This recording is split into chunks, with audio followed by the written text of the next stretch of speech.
बोले ज्यादा भजन करने से दिमाग खराब हो जाता है। ज्यादा प्रपंच चिंतन करने से दिमाग खराब होता है। आज तक कोई भजन में पागल हुआ है? अस्पताल ले गया भाई और वहां डॉक्टरों ने साबित कर दिया कि इसका दिमाग खराब हो गया। आज तक एक बताना उदाहरण। हां, तुम्हारे दिमाग के परे उनका दिमाग पहुंच गया, इसलिए तुम उन्हें को पागल समझते हो और वो तुम्हें पागल समझते हैं। जैसे कोई कूड़ा करकट बटोरते नजर आवे तो आप कहोगे ना पागल है।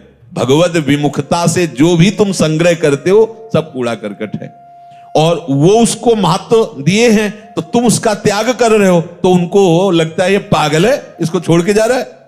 और अपने को लगता है ऐसी महामहिम जो हमें प्रियालाल की प्रेम राशि का मार्ग मिला, उसको छोड़ करके ये पागल, उनकी नजर में वो पागल, उनकी नजर में वो पागल।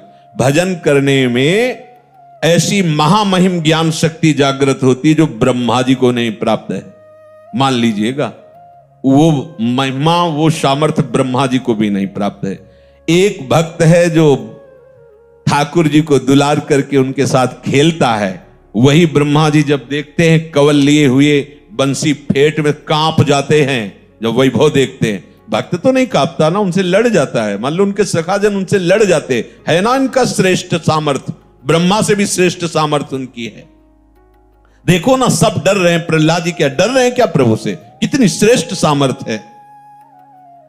अगर किसी कारण से कदाचित क्षण भर के लिए भजन रुक जाए तो उस भक्त को ऐसी व्याकुलता होती जैसे किसी का दम घोटो, सांस बंद कर दो, मुंह बंद कर दो तो कैसा लगेगा, ऐसा उसको लगता। नाम छूट तद स्मरणेन परम व्याकुल, भजन छूट गया।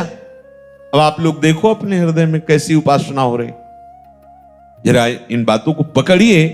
अगर किसी कारण से क्षण भर के लिए भजन रुक जाए तो जैसे क्षण भर के लिए श्वास रुक जाए तो दम घुटने लगती है, व्याकुलता आ जाती, ऐसे तद विस्मरणेन परम व्याकुलते थी।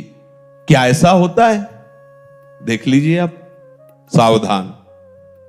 क्षण भर के नाम छोड़ने के लिए अगर त्रिभुवन की संपत्ति दी जाए तो भी वो जो नाम नहीं छोड़ता उसी को महाभागवत कहते हैं, क्योंकि ये सब मायाकृत है। इसको बैठा लो हृदय में। महत्व बुद्धि ऐसी नाम के प्रति होनी चाहिए, सामने वाला व्यक्ति प्रसन्न होगा तो क्या दे देगा। भक्त का चित्त अनन्य होता है। पहली बात, भक्त भगवद आश्रित होकर के निरंतर भजन परायण रहता है और प्रभु के सुख के विषय में सोचता है।